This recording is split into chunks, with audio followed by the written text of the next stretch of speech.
الحمد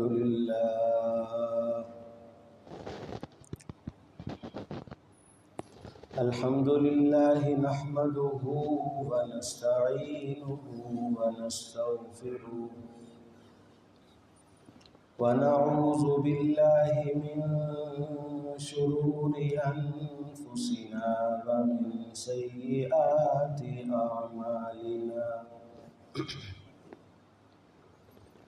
من يهده الله فلا مضل له ومن يضلله فلا هادي له ونشهد أن لا إله إلا الله وحده لا شريك له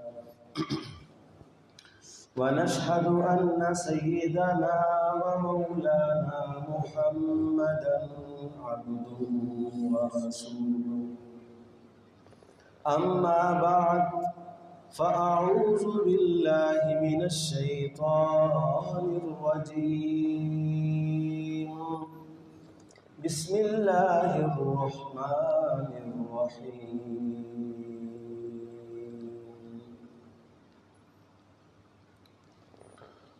ومن يعظم شعائر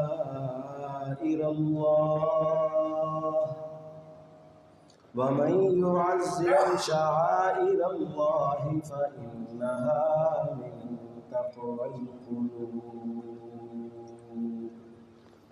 سبحان ربك رب العزة عما يصفون وسلام على المرسلين والحمد لله رب العالمين. اللهم صل على سيدنا ومولانا محمد صلى الله عليه وسلم ألف مرة بعدد كل ذرة وبارك وسلم ثم صل عليه.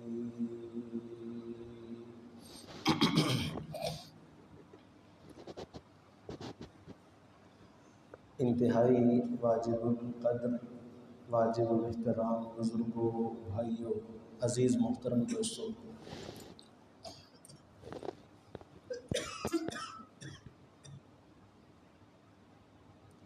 گزشتہ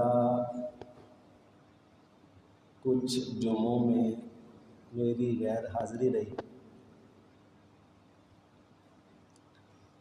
اللہ تعالیٰ کی توفیق سے حرمین شریفین کا مبارک سفر مقدر ہوا.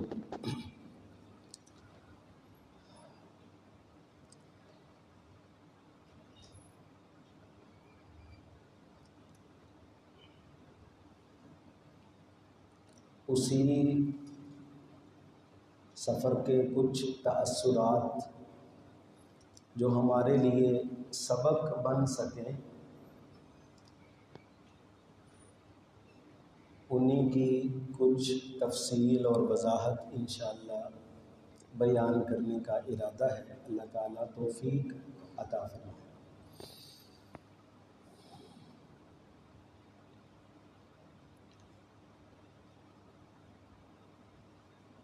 حرمین شریفین وہ مقدس اور مبارک مقامات ہیں جنہیں اللہ رب العزت نے اس پوری دھرتی پر فضیلت اور عظمت عطا کی. مسلمانوں پہ لازم کر دیا ہے، صاحب استطاعت مسلمانوں پر، کہ وہ اس گھر کی طرف سفر کریں اور اللہ کے اس گھر کی عظمت کا عمل سے اظہار کریں. وَلِلَّهِ عَلَى النَّاسِ حِجُّ الْبَيْتِ مَنِ اسْتَطَاعَ إِلَيْهِ سَبِيلًا.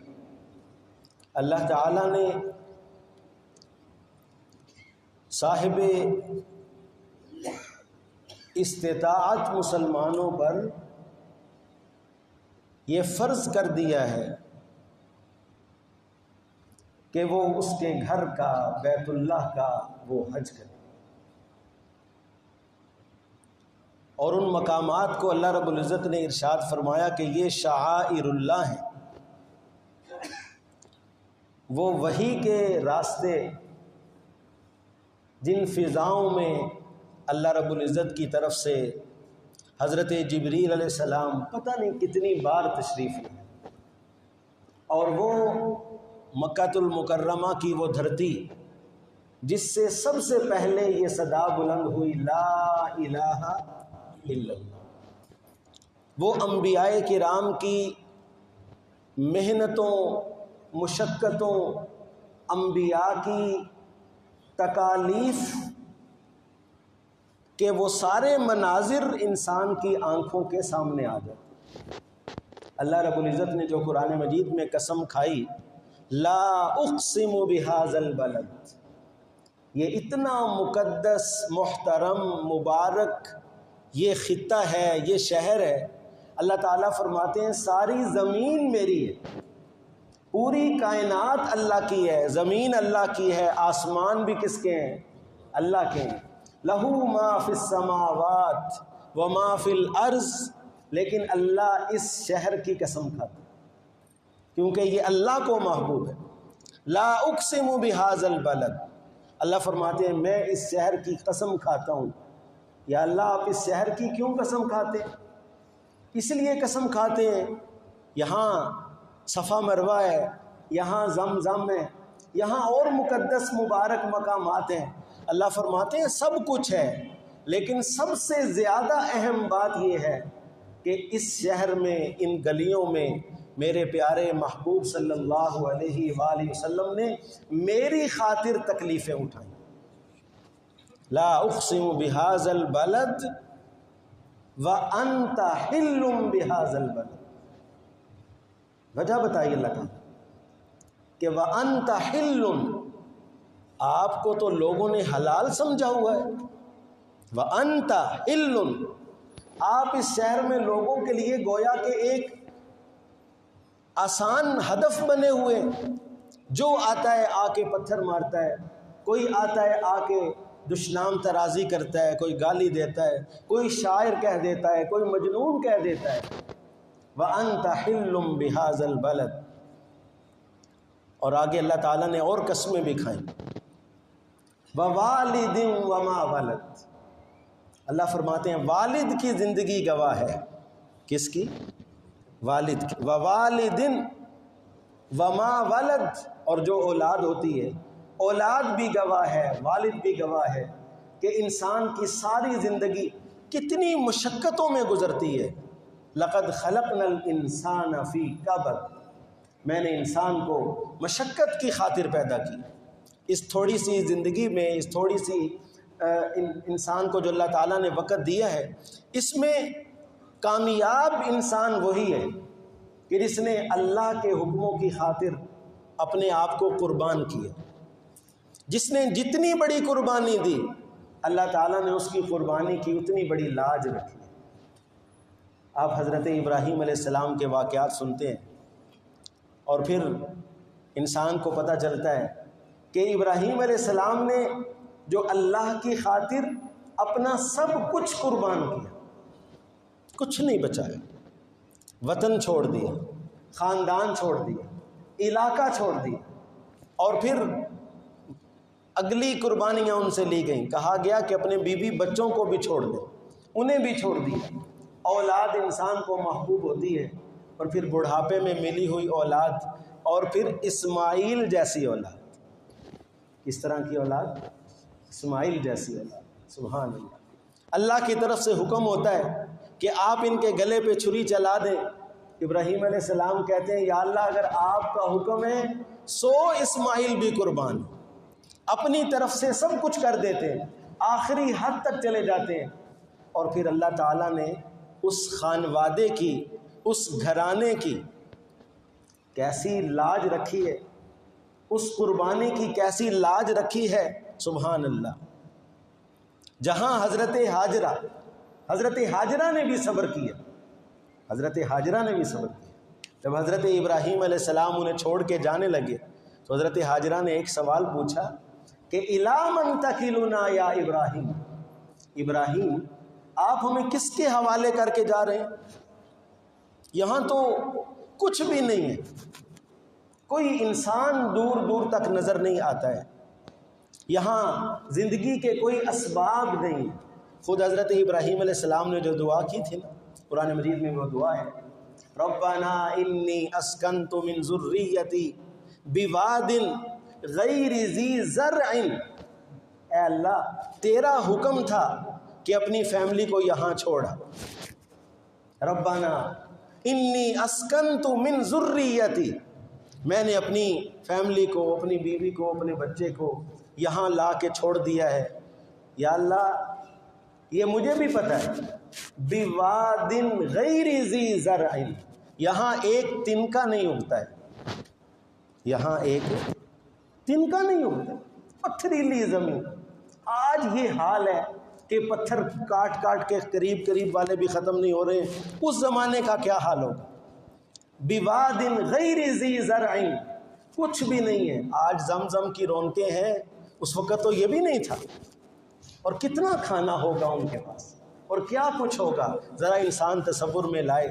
فرمایا انی اسکنت من ذریتی بواد غیر ذی زرع، کچھ بھی یہاں زندگی کے اسباب نہیں ہیں، لیکن یا اللہ یہاں ہے کیا؟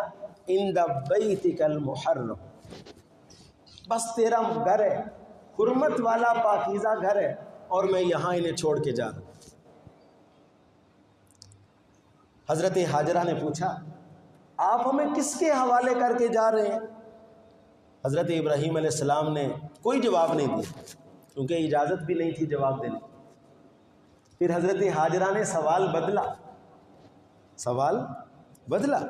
اللہ امرک بہذا، اتنا تو بتا دیں ابراہیم کہ اللہ نے حکم دیا ہے، کیونکہ انہیں بھی پتا تھا کہ اگر اللہ کا حکم ہے تو مر جاؤں گی، یہاں سے ہلوں گی نہیں۔ سبحان اللہ، کیا گھرانا ہے! اللہ امرک بہذا، اللہ نے آپ کو اس کا حکم دیا ہے کہ ہمیں یہاں پہ چھوڑ کے جائیں۔ ابراہیم علیہ السلام نے جواب میں سر ہلا دیا، ہاں اللہ نے حکم دیا ہے۔ سبحان اللہ۔ تو حضرت حاجرہ کے وہ الفاظ ہیں کہ فَإِذًا لَا يُضَيِّعُونَ اللَّهَ، اگر اللہ کا حکم ہے اور اللہ ہمیں یہاں پہ بسانا چاہتے ہیں تو پھر اللہ کبھی ہمیں ضائع نہیں کرے۔ اور اس حضرت حاجرہ کی اس بے قراری کی، حضرت بی بی حاجرہ کی اس پریشانی کی اللہ نے کیا لاج رکھی؟ جن پہاڑیوں پہ وہ دوڑی، آج بادشاہ بھی دوڑتے ہیں، ہر انسان دوڑتا ہے، 24 گھنٹے دوڑ لگی ہوئی ہے۔ سبحان اللہ۔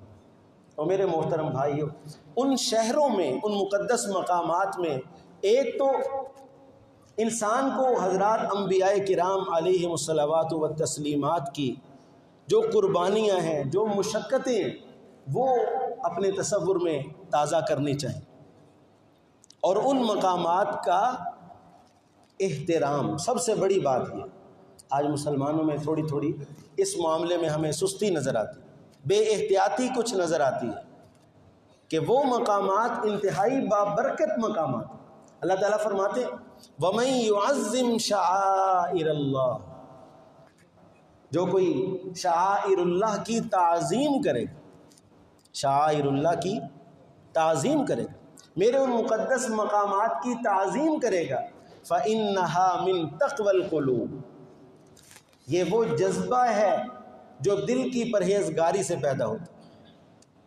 ہمیں کوشش کرنی چاہیے ایسے مقدس مقامات، وہاں پوری طرح انسان عاجزی کے ساتھ اپنی خواہشات کو نہیں سامنے لانا، کیونکہ دین جو ہے یہ خواہشات کی پیروی کا نام نہیں، دین نام ہے اتباع رسول کا صلی اللہ علیہ وسلم۔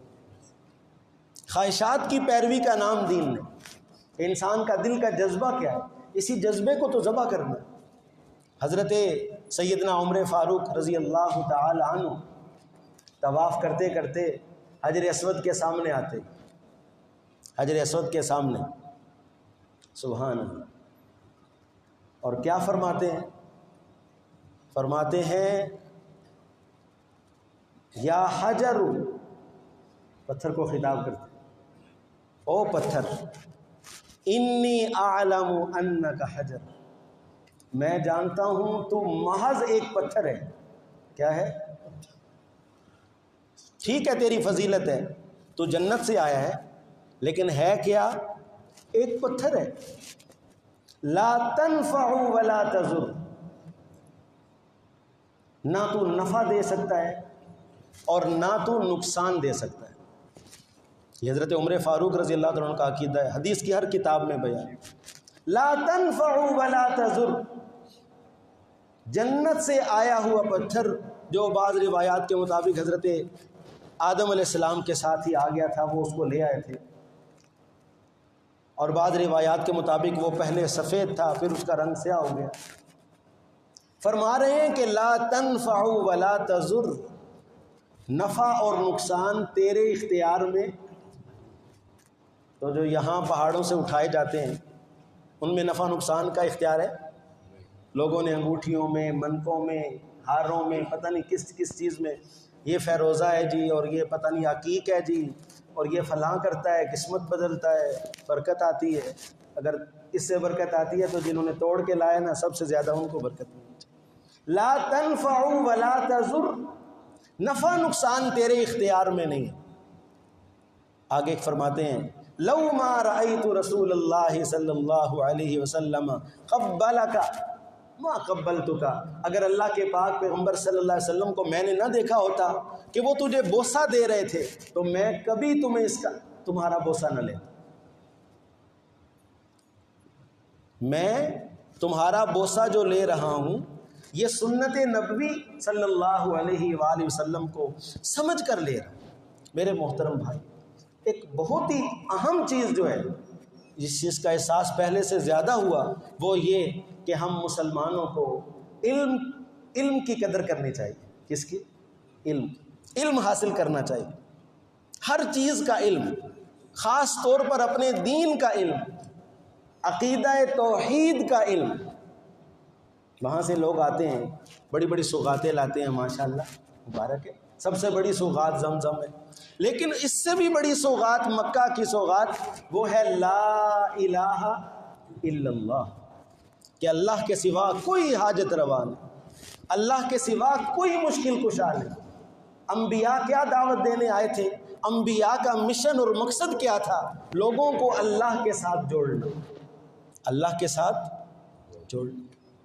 یہ جو ہم پڑھتے ہیں بسم اللہ، جس سے قرآن شروع ہوتا ہے، جس سے ہر عبادت شروع ہوتی ہے، بسم اللہ، اس کا کیا مطلب ہے؟ اللہ کے نام کے ساتھ، میں اللہ کے ساتھ مل گیا، اللہ کی مدد سے یہ کام شروع کرتا ہوں۔ ہر موقع پہ مسلمان کو یہ تعلیم دی گئی کہ تم ہر وقت یہ تصور بناؤ کہ اللہ میرے ساتھ ہے۔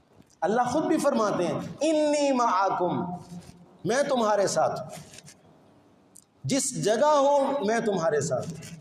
قرآن مجید میں اللہ تعالیٰ ارشاد فرماتے ہیں اگر کسی جگہ پہ تم 2 ہو تو میں تیسرا ہوں، اگر تم 3 ہو میں چوتھا ہوں، اگر تم 5 ہو میں چھٹا ہوں، اور اگر اس سے کم یا زیادہ ہو میں تمہارے ساتھ ہوں۔ تو جو ہستی ہر وقت انسان کے ساتھ ہے اللہ رب العزت، ٹھیک ہے بیت اللہ سے بندے کی دوری ہو جاتی ہے، لیکن اللہ تو ہر وقت بندے کے ساتھ۔ انبیاء کی یہ محنت تھی کہ وہ بندوں کو اللہ کے ساتھ جوڑے۔ اب اس محنت کے مقابلے میں شیطان آیا، اس نے دوری پیدا کی۔ کیا پیدا کی؟ دوری پیدا کی، اور لوگوں کے عقائد میں یہ بات ڈالی کہ نہیں اللہ دور ہے، اللہ کیا ہے؟ جبکہ اللہ قرآن مجید میں فرماتے ہیں انی قریب، میں تمہارے قریب ہوں، انی قریب، نحن اقرب الیہ من حبل الورید، اے میرے بندے میں شاہ رگ سے بھی زیادہ قریب ہوں۔ اب شاہ رگ بندے کی کتنی قریب ہے؟ فرمایا میں شاہ رگ سے بھی زیادہ قریب ہوں، اور جو ذات قریب ہے، جو پاس ہے، اس تک اپنی بات پہنچانے کے لیے، اس تک اپنی حاجت پیش کرنے کے لیے درمیان میں ہمیں کسی کو لانے کی ضرورت نہیں، نہ لانا چاہیے، اور اس سے قرآن نے منع کیا ہے۔ اور صاف لفظوں میں میرے بھائیو آپ قرآن مجید کا مطالعہ کریں، یہ قرآن اس مکہ کی، مدینہ کی پاک دھرتی پہ ان فضاؤں میں نازل ہوا، نبی پاک صلی اللہ علیہ وسلم کے مبارک دل پہ اترا، میرے لیے اور آپ کے لیے اترا۔ اللہ تعالیٰ فرماتے ہیں لِتُنذِرَ قَوْمًا مَّا أُنذِرَ آبَاؤُهُمْ فَهُمْ غَافِلُونَ یاسین والقرآن الحکیم۔ اللہ کہتے ہیں میں اس قرآن مجید کی قسم کھاتا ہوں، اِنَّكَ لَمِنَ الْمُرْسَلِينَ، آپ کو میں نے رسول بنا کے بھیجا ہے، عَلَىٰ صِرَاطٍ مستقیم، ایک سیدھا راستہ آپ کو دیا ہے۔ کیوں دیا ہے؟ قرآن کیوں آیا ہے؟ قرآن کے آنے کا مقصد لِتُنذِرَ قَوْمًا مَّا أُنذِرَ آبَاؤُهُمْ فَهُمْ غَافِلُونَ، ان لوگوں کو اویئر کریں، ان لوگوں کو ڈرائیں جن کے آباء و اجداد کو موقع نہیں ملا، یا انہوں نے پڑھا نہیں، یا ان تک کوئی ڈرانے والا آیا نہیں، فَهُمْ غَافِلُونَ، اور وہ قرآن سے غافل ہی گزرتے چلے جائیں۔ کتنے افسوس کی بات ہے قرآن ہمارے گھروں میں موجود ہو اور ہم نے کبھی اس کو کھول کے پڑھا نہ ہو، اور اگر کھول کے نہیں پڑھیں گے تو پھر اسی جہالت میں باقی رہیں۔ قرآن کے آنے کا مقصد کتاب انزلناہ الیک، اللہ فرماتے ہیں ہم نے اپنا یہ پیغام تمہاری طرف بھیجا۔ کیوں بھیجا؟ لتخرج الناس من الظلمات الى النور، لتخرج الناس من الظلمات الى النور، لوگوں کو آپ اندھیروں سے نکال کر روشنی میں لائیں، انہیں در در کی غلامی سے نکال کر ایک اللہ کے در کے اوپر لائیں۔ درجنوں آدمیوں سے، بلکہ اس سے بھی زائد لوگوں سے بات کا موقع ملا، بیانات کا موقع ملا۔ بنیادی بات جو بڑے آسان لفظوں میں نے سمجھائی ہے بڑے لوگوں کو، کوئی کہتا ہے جی میرا 25واں سفر ہے، کوئی کہتا ہے جی میرا 26واں سفر ہے۔ اور بھائی سارے سفر کیے ماشاءاللہ، لیکن ایک سفر قرآن کا بھی تو کریں، قرآن سے عقیدہ تو بنائیں۔ مشرکین کا نبی پاک صلی اللہ علیہ وآلہ وسلم سے کیا جھگڑا تھا؟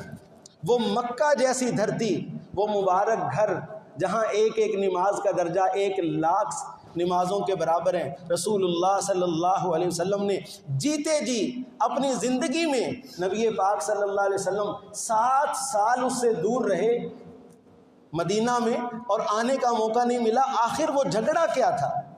میں اکثر جمعوں میں آپ کو بتاتا ہوں، اور یہ بڑی ضروری بات ہے میرے بھائیو، سوچنے کی بات ہے کہ نہیں؟ مکہ جیسی دھرتی جہاں میرے محبوب پیغمبر صلی اللہ علیہ وسلم پیدا ہوئے، لڑکپن گزرا، بچپن گزرا، جوانی، زندگی کی کئی بہاریں، 53 بہاریں نبی علیہ السلام نے جس شہر میں گزاری ہوں، اور یکدم اس شہر سے نکال دیا جائے۔ اور نبی پاک صلی اللہ علیہ وسلم کے وہ نکلتے ہوئے وہ آخری جو الفاظ تھے وہ حدیث کی کتابوں میں موجود ہیں۔ حضور فرماتے تھے مکہ، اے بیت اللہ، تجھے چھوڑنے کو دل نہیں کرتا۔ جہاں اللہ کا گھر ہو، جہاں اللہ کا در ہو، اسے چھوڑنے کو فرمایا دل نہیں کرتا، لیکن کیا کروں، تیرے شہر کے جو باسی ہیں، جو مالک ہیں، وڈیرے ہیں، وہ مجھے یہاں پر ٹھہرنے نہیں دیتے۔ کیا مسئلہ تھا؟ کلیش کس بات پہ ہو گیا تھا؟ کیا وہ اللہ کو نہیں مانتے تھے؟ بالکل غلط بات۔ قرآن پڑھیں تو آپ کو پتہ چلے، وہ اللہ کو خالق مانتے، مالک مانتے، تدبیر کرنے والا مانتے، سورج چاند ستاروں کا انتظام کرنے والا مانتے۔ وہ اپنی مشکلات میں کبھی کبھی اللہ کو بھی پکارتے، بیت اللہ کے ذمہ دار، اور بیت اللہ کا طواف کرتے، حج کرتے، حاجیوں کو پانی پلاتے، اللہ کے نام کے اوپر اپنے جانوروں سے فصلوں سے جانوروں سے حصے نکالتے، سب کچھ کرتے، لیکن آخر ایک مسئلہ تھا ان کو، اور وہ مسئلہ قرآن مجید نے جگہ جگہ بیان کیا۔ وہ مسئلہ یہ تھا، وہ کہتے تھے کرتا تو سب کچھ اللہ ہی ہے، کرتا تو سب کچھ اللہ ہی کرتا ہے جی، لیکن اللہ بڑی اونچی ذات ہے، اللہ تک ہمیں پیغام پہنچانے کے لیے، ہمیں اپنی حاجت اور ضرورت اللہ تک پہنچانے کے لیے درمیان میں کچھ بندوں کا وسیلہ درکار ہے، درمیان میں کچھ بندوں کا واسطہ درکار ہے۔ انہیں اللہ نے سمجھایا بھی، واسطہ ہوتا ہے دور کے لیے۔ واسطہ کس کے لیے ہوتا ہے؟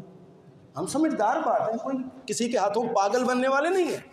واسطہ ہوتا ہے دور کے لیے، قریب کے لیے واسطہ، قریب کے لیے واسطہ ہوتا ہے۔ ایک بندہ آپ کے پاس بیٹھا ہوا ہے، اس کے لیے کوئی واسطہ نہیں، ہاں جو 2-3 صف پیچھے ہے اس تک بات پہنچانی ہے، آپ درمیان میں کسی کو کہیں گے بھائی اس کو میری طرف متوجہ کریں، قریب کے لیے واسطہ نہیں۔ اللہ نے فرمایا بھی انی قریب نحن اقرب، اے بندوں میں تمہارے قریب ہوں، میں تمہارے قریب ہوں، لیکن نہ وہ لوگ اپنی اسی بات پہ اڑے رہے، ہؤلاء شفعاؤنا عند اللہ، یہ جو 360 اللہ کے نیک بندوں کے جو بت بنا لیے ہم نے، جو قبریں بنا لی ہم نے، یہ ہماری عرضیاں، ہماری ضرورتیں اللہ تک پہنچاتے، یہ اللہ تک ہمارے سفارشی ہیں۔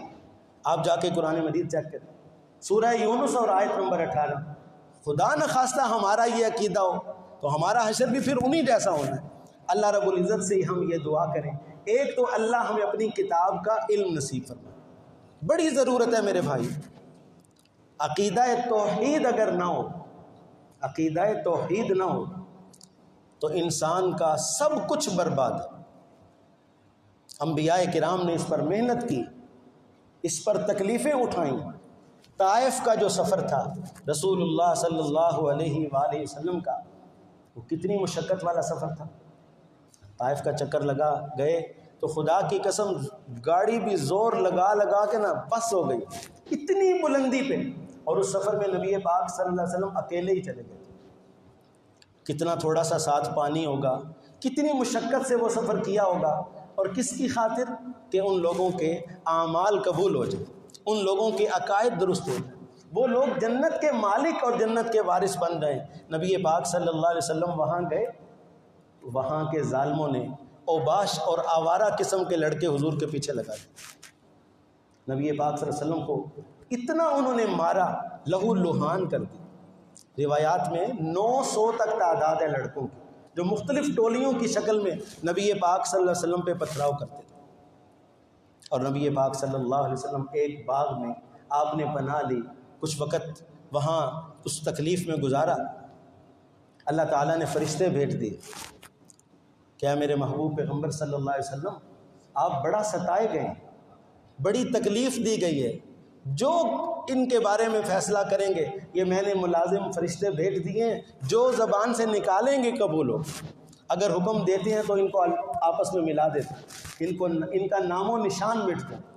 لیکن رحمت دو عالم صلی اللہ علیہ وسلم کی اس رحمت کا، اس آپ کی برداشت کا اور آپ کے عفو درگزر کا یہ منظر دیکھیں۔ حضور فرماتے ہیں کہ یا اللہ میں اس کام کے لیے نہیں آیا ہوں، میرے یہ آنے کا مقصد نہیں ہے کہ میں لوگوں کے اوپر عذاب بنوں، آپ انہیں معاف فرمائیں، اور میری یہ امید ہے کہ ان کی نسل میں سے اللہ ایسے لوگ بھیجے گا کہ جو میری بات کو تسلیم کریں۔